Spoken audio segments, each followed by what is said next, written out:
Hey folks, going over the dumbbell floor press today. So what you're gonna wanna make sure you do is feet are flat and you're gonna keep your ribs and low back grounded here. You're gonna grab the dumbbells, make sure again they're right by your hands, not too far out. You don't wanna put too much unwanted tension on the shoulders. As you get these up, you wanna get a big reach. Again, make sure everything's grounded. When I lower these dumbbells to the floor, I wanna get my elbows to the floor. I want my wrist to stay stacked over my elbows. Big exhale, big reach. Again, as I press, I should feel my ribs really pulling down into the floor. Elbows are, again, right underneath my wrists.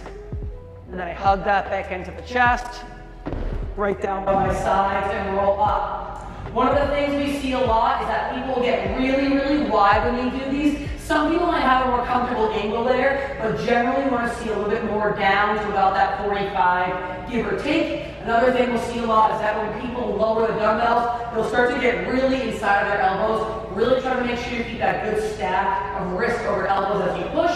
And again, nice exhale and reach as they go up into the air.